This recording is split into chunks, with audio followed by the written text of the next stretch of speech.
성경 속 사물인문학 기둥. 견고한 지지대이자 영원한 지지자. 여러분 안녕하십니까? 오늘도 하나님의 놀라운 섭리와 인간의 깊은 본성을 성경 속 사물에 비추어 인문학적 통찰을 얻는 귀한 시간, 성경 속 사물 인문학에 함께해 주셔서 진심으로 감사합니다. 지난 시간 우리는 문이 통로와 경계이며 새로운 시작과 단절을 상징하며 영원한 구원을 향한 소망을 일깨웠음을 묵상했었죠. 오늘 성경 속 사물 인문학의 새로운 이야기, 이 시간 여러분과 함께 깊이 들여다볼 사물은 인류의 건축 역사에서 가장 기본적인, 동시에 가장 중요한 역할을 해온 기둥입니다. 여러분, 기둥이라고 하면 어떤 그림이 떠오르십니까? 아마 대부분의 사람들은 건물의 하중을 지탱하는 굳건한 구조물 혹은 높이 솟아오른 기념비적인 탑의 일부를 떠올릴 것입니다. 기둥은 단순히 건축의 한 부분이 아닙니다. 그것은 지지대와 힘, 안정성과 견고함, 그리고 때로는 영광과 권위를 상징하는 깊은 의미를 지니고 있습니다. 왜 인류는 오랜 역사 동안 이 기둥을 세우고 때로는 숭배하고 때로는 의지하며 살아왔을까요? 그리고 이 기둥에는 우리에게 어떤 메시지가 담겨 있을까요? 인류 역사 전체, 그리고 성경 속에서 기둥은 단순히 무게를 지탱하는 도구를 넘어 창조의 질서와 지지, 언약과 임재의 상징, 권위와 기념비적인 증거, 그리고 하나님의 구원이라는 거대한 서사를 아우르는 놀랍도록 깊은 의미를 지니고 있었습니다. 기둥은 인간의 본질과 하나님의 섭리를 가장 극명하게 보여주는 존재로 자리매김했죠. 태초부터 시작된 하나님과의 관계가 어떻게 이 기둥이라는 상징을 중심으로 펼쳐졌는지, 그리고 물리적인 기둥을 넘어선 영원한 지지대, 곧 예수 그리스도를 향한 인간의 갈망과 하나님의 약속이 어떻게 연결되는지, 그 모든 이야기가 이 기둥에 담겨 있습니다. 오늘 우리는 기둥이라는 이 보편적인 상징이 어떻게 창세기부터 요한계시록까지 인간의 초보적인 건축, 기술에서부터 구원의 완성인 새하늘과 새 땅에 이르기까지 인간의 본성과 하나님의 섭리를 섬세하게 엮어내는 주요한 모티프가 되는지, 그 신비로운 여정을 함께 따라가 볼 것입니다. 기둥에 깃든 하나님의 놀라운 메시지와 그 안에 담긴 인간의 깊은 본성, 그리고 오늘날 우리에게 기둥이 던지는 영적인 교훈까지, 이 모든 이야기가 여러분의 마음속 깊이 울림이 되고 새로운 깨달음이 되기를 간절히 소망합니다. 우리가 함께 걸어가는 이 묵상의 여정이 여러분의 신앙을 더욱 풍성하게 하고 세상의 혼란 속에서 참된 안정과 구원의 확신을 찾도록 돕는 귀한 시간이 되어주기를 기도합니다. 자, 그럼 먼저 인류의 역사를 거슬러 올라가 고대 문명 속에서 기둥이 어떤 의미를 지녔는지부터 함께 알아보겠습니다. 오늘날 우리가 기둥을 대하는 방식과는 사뭇 다른, 훨씬 더 깊고 복합적인 의미가 건축 요소라는 개념에 담겨 있었죠. 고대 사회에서 기둥은 단순한 구조물을 넘어 힘과 권위, 신성함과 영원성, 그리고 우주의 질서를 상징하는 중요한 매개체였습니다. 메소포타미아의 지구라트, 이집트의 신전, 그리스 로마의 파르테논 신전 등 고대 문명과 사회 속에서 기둥은 그 자체로 예술작품이자 공학의 정수였습니다. 거대한 기둥들은 신전의 지붕을 지탱하며 신의 집이 얼마나 견고하고 영원한지를 보여주었습니다. 이집트 카르나크 신전의 10줄은 거대한 숲을 연상시키며 신들의 위엄과 권능을 압도적으로 표현했습니다. 그리스 신전의 도리아, 이오니아, 코린트 양식 기둥들은 각기 다른 아름다움과 상징을 담고 있으며, 이는 인간의 지혜와 예술적 경지를 드높이는 건축의 핵심 요소였습니다. 기둥은 군사적인 방어 기능 외에도 중요한 역할을 했습니다. 성곽의 주요 부분이나 도시의 상징적인 입구에는 굳건한 기둥들이 세워져 도시의 위용과 안정감을 과시했습니다. 또한 왕이나 영웅의 업적을 기념하기 위해 거대한 기둥 기념탑을 세워 그들의 이름을 후대에 알리기도 했습니다. 고대 사회에서 기둥은 하늘을 찌를 듯이 솟아올라 땅과 하늘을 연결하는 통로 혹은 신성한 힘의 접점으로 여겨지기도 했습니다. 아시아 지역에서도 불교 사원이나 왕궁의 기둥을 세워 지상과 천상을 연결하는 의미를 부여했습니다. 성경의 기둥 이야기는 이러한 고대인들의 견고한 지지대에 대한 보편적인 이해를 인정하면서도 그 의미를 훨씬 더 깊고 특별하게 제시합니다. 성경은 물리적인 기둥을 통해 하나님의 주권적인 지지, 인간의 믿음과 약속, 그리고 구원 계획을 드러냅니다. 기둥은 그렇게 인간의 생존과 안전, 공동체의 연합, 그리고 영적인 삶에 직접적인 영향을 미치는 필수, 불가결한 존재였습니다. 이렇게 인류 문명의 시작과 함께했던 기둥이라는 개념이 성경 속에서는 어떻게 하나님의 보호, 언약의 증거, 백성의 인도, 그리고 구원과 영원한 소망이라는 다채로운 상징으로 피어나는지 함께 알아보겠습니다. 성경은 구약 전체에 걸쳐 기둥을 매우 중요하게 다루며 그 안에는 깊고 풍부한 영적 의미가 담겨 있습니다. 기둥은 하나님의 영원한 속성과 우리를 향한 그분의 사랑, 그리고 인간의 연약함과 구원받을 필요성을 깊이 깨닫게 하는 중요한 도구입니다. 성경은 기둥을 통해 하나님의 속성을 설명하고 인간의 상태를 진단하며 구원의 역사를 계시하는 매개체로 사용합니다. 기둥은 그 모든 과정을 통해 하나님의 일관된 사랑과 공의를 보여주고 있는 것입니다. 먼저 구약 성경에서 기둥은 하나님의 임재와 인도하심을 상징합니다. 이스라엘 백성이 이집트에서 탈출하여 광야를 지나는 동안 하나님께서는 낮에는 구름 기둥으로 밤에는 불 기둥으로 그들을 인도하셨습니다. 이 구름 기둥과 불 기둥은 물리적인 기둥은 아니었지만 이스라엘 백성에게는 그 어떤 건축물보다도 견고하고 확실한 하나님의 임재와 인도하심을 보여주는 강력한 상징이었습니다. 보이지 않는 하나님께서 마치 기둥처럼 백성들 앞에 서서 그들을 광야의 위험으로부터 보호하고 약속의 땅으로 이끌어 가신 것입니다. 이 두 기둥은 하나님의 신실한 동행과 보호하심을 분명히 보여줍니다. 야곱의 베개돌 또한 중요한 기둥의 상징이 됩니다. 야곱이 형 에서를 피해 도망치다가 베델 광야에서 돌을 베고 잠이 든 밤, 그는 하늘에 닿는 사닥다리와 그 위에서 언약을 주시는 하나님을 만납니다. 야곱은 잠에서 깨어나 자신이 베고 잤던 그 돌을 가져다가 기둥으로 세우고 그 위에 기름을 붓고 그곳을 베델비라 불렀습니다.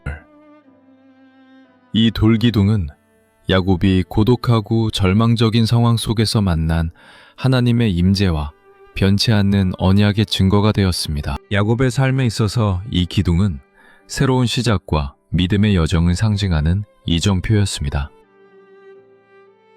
솔로몬 성전의 두 기둥, 야긴과 보아스는 하나님의 견고한 지지를 상징합니다. 솔로몬 성전 입구에는 두 개의 거대한 놋기둥이 세워졌는데 오른쪽 기둥의 이름은 야긴, 그가 세우다.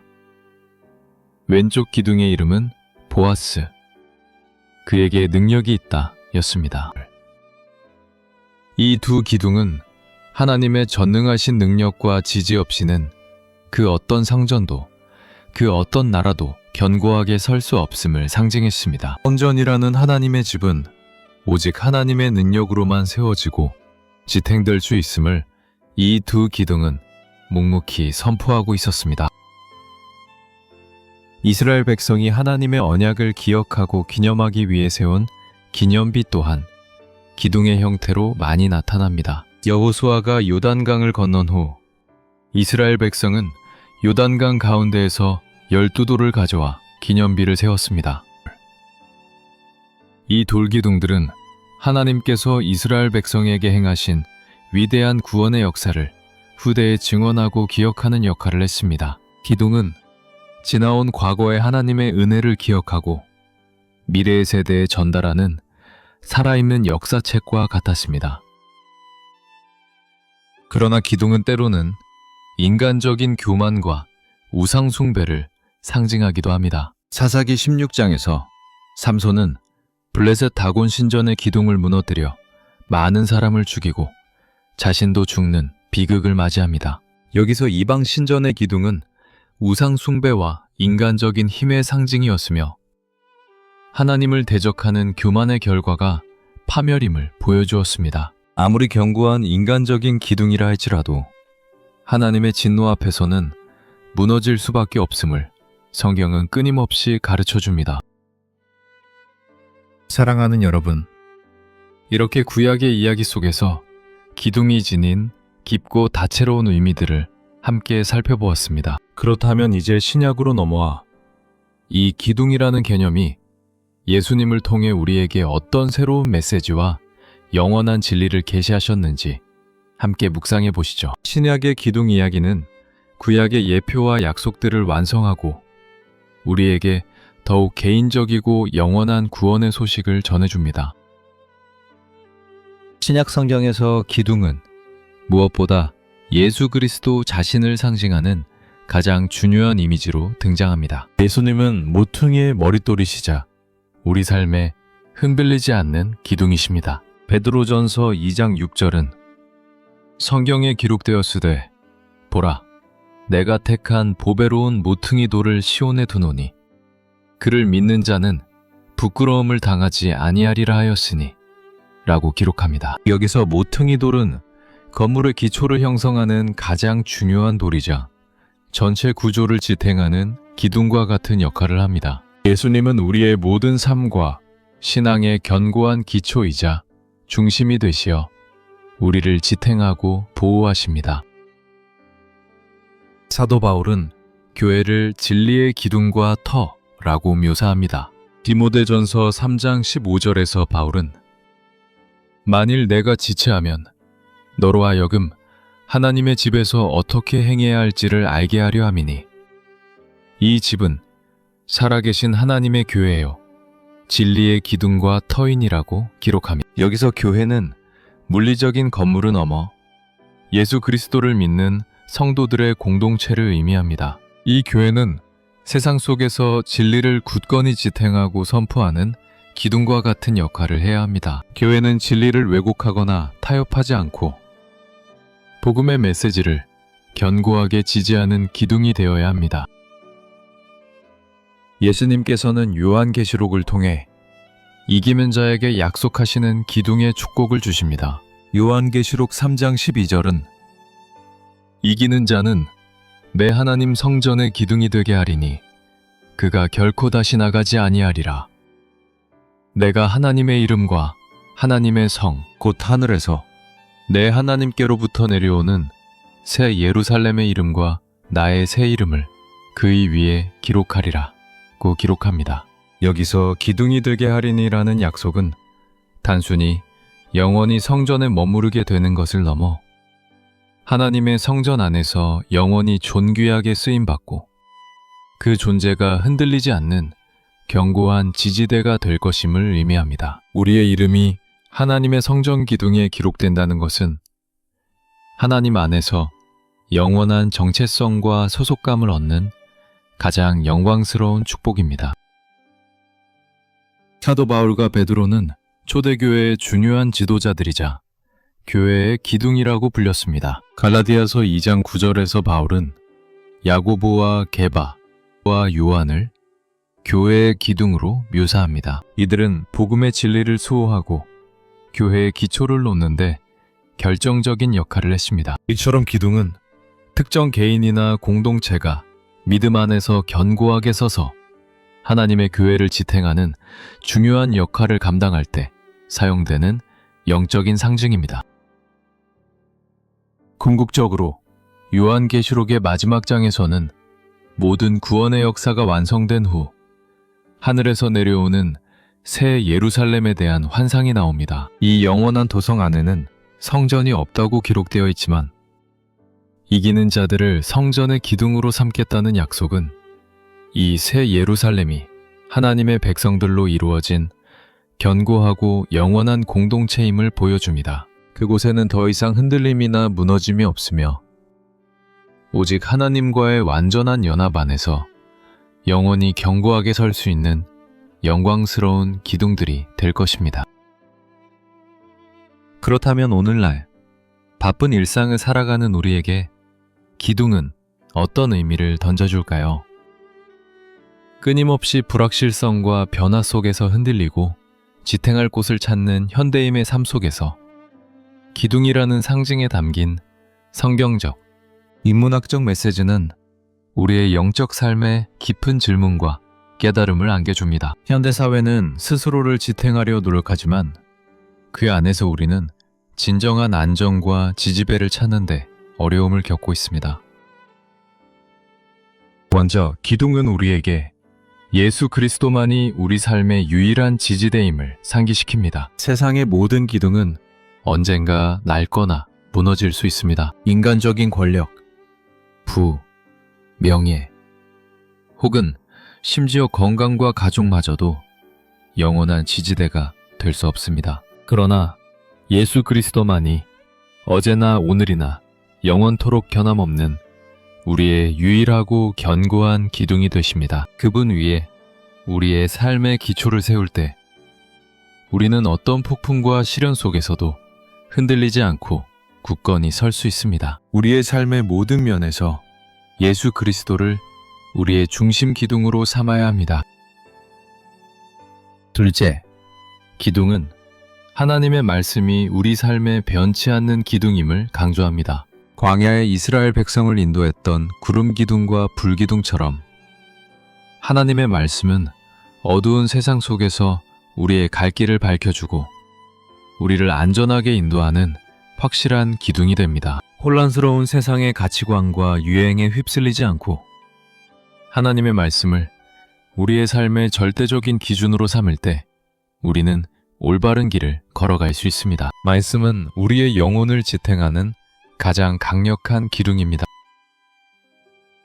셋째, 기둥은 믿음과 진리를 수호하는 공동체의 역할을 일깨웁니다. 교회는 진리의 기둥과 터로서 세상 속에서 흔들리지 않는 신앙 공동체가 되어야 합니다. 우리는 서로를 위해 기도하고 격려하며 함께 믿음의 기둥을 세워가야 합니다. 한 사람의 힘으로는 부족하지만 공동체가 함께할 때 세상의 어떤 도전에도 굴하지 않는 견고한 영적인 기둥이 될 수 있습니다. 우리의 교회가 지역사회와 세상 속에서 진리를 선포하고 지탱하는 거룩한 기둥이 될 때 많은 이들에게 소망을 전달할 수 있습니다. 넷째, 기둥은 이기는 자에게 주시는 영원한 축복과 영광을 약속합니다. 예수님께서는 세상의 유혹과 영적인 싸움에서 승리하는 자들을 하나님의 성전의 기둥이 되게 하시겠다고 약속하셨습니다. 이는 우리가 이 땅에서 겪는 모든 고난과 인내가 헛되지 않음을 의미합니다. 우리가 주님을 위해 굳건히 설 때 우리의 이름이 하나님의 성전 기둥에 기록되어 영원토록 그분의 영광을 드러내는 존귀한 존재가 될 것입니다. 이 약속은 우리에게 좌절하지 않고 끝까지 믿음으로 살아갈 힘을 줍니다. 마지막으로 기둥은 하나님의 영원한 통치와 지지를 소망하게 합니다. 이 땅의 모든 기둥은 일시적이고 불완전합니다. 그러나 하나님께서 예비하신 새 예루살렘에는 흔들림 없는 영원한 기둥들이 있으며 그 안에 모든 성도들이 영원히 안전하고 견고하게 거할 것입니다. 모든 불안과 흔들림이 사라지고 오직 하나님 안에서 모든 성도들이 하나 되어 영원히 살아갈 그날을 소망하며 믿음으로 살아가야 할 것입니다. 영원한 기둥이신 하나님 안에서 우리의 삶이 그분의 보호와 지지로 충만하게 될 것을 소망합니다. 사랑하는 시청자 여러분, 성경 속 사물 인문학 이야기, 기둥에 대한 깊은 묵상을 함께 해주셔서 진심으로 감사합니다. 기둥은 인류의 역사 속에서 건축과 지지의 상징이었을 뿐만 아니라 성경 전체를 관통하며 하나님의 임재와 인도, 언약의 확증, 그리고 영원한 구원을 가장 극적으로 보여주는 귀한 증인이었습니다. 우리의 믿음은 소금 언약처럼 견고하여 흔들림 없어야 하며 지혜로운 소금처럼 말을 건네어 생명의 맛을 더해야 합니다. 그리스도의 빛을 발하는 등불처럼 어두운 세상을 비추며 생명나무처럼 하나님의 말씀 안에 깊이 뿌리내려 풍성한 영적 열매를 맺어야 합니다. 겸손한 물처럼 생명을 나누고 굳건한 돌처럼 주님을 증거하며 빵처럼 자신을 내어주어 세상을 삼겨야 합니다. 노아의 방주처럼 예수님 안에서 참된 구원의 피난처를 찾고 바벨탑의 교만을 버려 하나됨을 이루며 횃불처럼 진리의 빛을 밝히는 사명을 감당해야 합니다. 언약의 피로 영원한 생명을 누리고 야곱의 베개 돌이 되었던 순간처럼 고독 속에서도 하나님의 언약을 붙들어야 합니다. 이 땅의 집에서 영원한 하늘의 집을 소망하며 성전과 성막처럼 우리 자신을 하나님의 임재를 위한 거룩한 처소로 삼아 그분의 영광을 드러내야 합니다. 태단처럼 말씀과 기도로 연합하는 공동체를 이루고 창고처럼 지혜롭게 하나님의 공급을 관리하고 나누어야 합니다. 감옥의 속박에서 벗어난 자유인으로 살아가고 망대처럼 영적으로 깨어 시대를 분별해야 합니다. 견고한 성과 기신 하나님 안에서 평안을 누리며 문이신 예수님을 통해 하나님께 나아가야 합니다. 지성소처럼 우리 자신을 하나님과의 친밀한 만남의 장소로 가꾸고 마침내 우리는 예수 그리스도를 우리 삶에 흔들리지 않는 영원한 기둥으로 삼아 그분을 의지하며 살아가야 합니다. 오늘 이 시간 여러분의 영혼에 작은 울림과 은혜가 있었기를 바라며 다음 이야기에서 또 다른 성경 속 사물이 품고 있는 영적 보화를 함께 탐험하며 만나 뵙기를 기대합니다. 이 채널의 귀한 이야기가 계속 이어질 수 있도록 잠시 시간을 내어 구독 버튼을 눌러주시고 이 영상이 좋으셨다면 좋아요를, 다음 이야기도 놓치지 않으시려면 알림 설정을 부탁드립니다. 여러분의 작은 관심과 참여가 저희에게는 큰 기쁨과 힘이 됩니다. 항상 하나님의 평강이 여러분과 함께 하시기를 기도드립니다. 아멘.